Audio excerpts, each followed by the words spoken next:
America launched 9 human missions to the moon, 6 of which successfully touched down, allowing 12 men to walk on the lunar surface.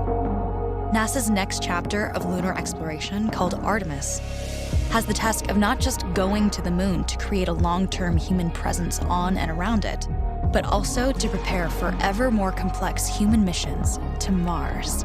In short, everything we must be able to do here, we must first do here. So, what will an Artemis mission look like? Everything is designed and tested with our most important element in mind, the astronauts. This is their deep space, human-rated spacecraft called Orion, built in 3 parts. The crew module, where up to 4 astronauts will live and work throughout the flight. The service module, with life support systems for the crew and its own engine and fuel reserves. And a launch abort system, with engines capable of pulling the crew module to safety during launch should anything go wrong.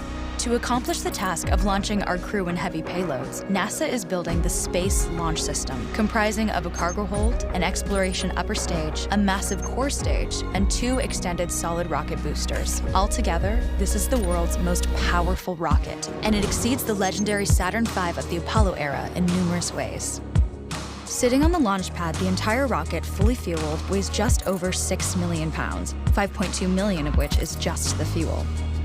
Once ignited, there is no stopping what comes next. All 4 RS-25 engines and the 2 solid rocket boosters come to life, thundering our crew upwards. 2 minutes after ignition, the solid rocket boosters are spent and released. 8 minutes after launch, the core stage is depleted and separated.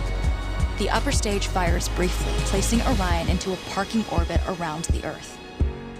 Here, the crew reconfigure the spacecraft and check systems to confirm everything is ready for deep space travel.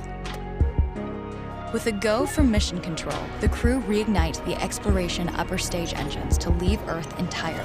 The exact timing of this maneuver is critical to reach a speed that can escape Earth's gravitational pull, but also put Orion on a course that will intersect the moon days later.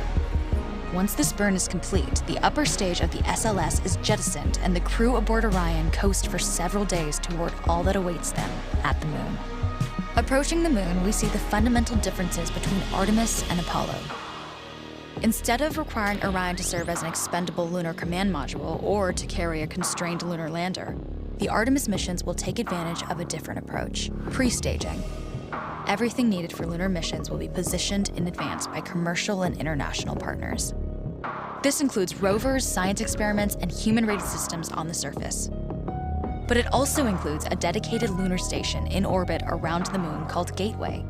Here at this station, the Gateway can be expanded as new missions and partnerships develop, allowing multiple human missions on the moon at the same time and enabling ongoing science to be conducted even between human missions. The Gateway is also capable of adjusting its orbit to allow access to every part of the moon, something the Apollo missions could not do. But the real key in this approach is placing Gateway in a unique halo orbit to perfect the maneuvers needed for Mars. And with the growing list of commercial and international opportunities, Gateway is the ideal hub between Earth and all that lies beyond. Returning to our crew as they approach Gateway, the Orion must match the elliptical orbit of the station in order to successfully dock. Once on board, pre-selected crew members transfer to the lunar lander, while those assigned to Gateway remain on station. The lunar lander system itself is built for 3 unique steps: descending from the halo orbit of Gateway down to a low lunar orbit, descending from low lunar orbit to the surface, and once the lunar mission is complete, launching from the surface of the moon and ascending all the way back to the orbiting Gateway.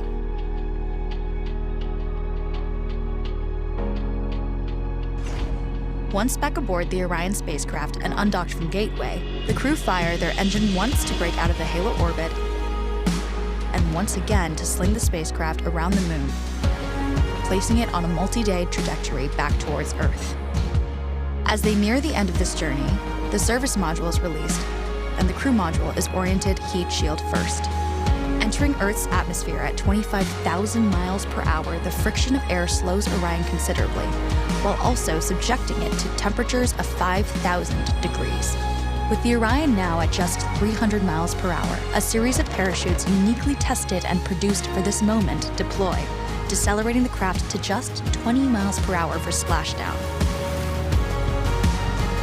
With each successful mission, Artemis ushers in the next wave of men and women to explore our moon and prove that together we are ready to go beyond.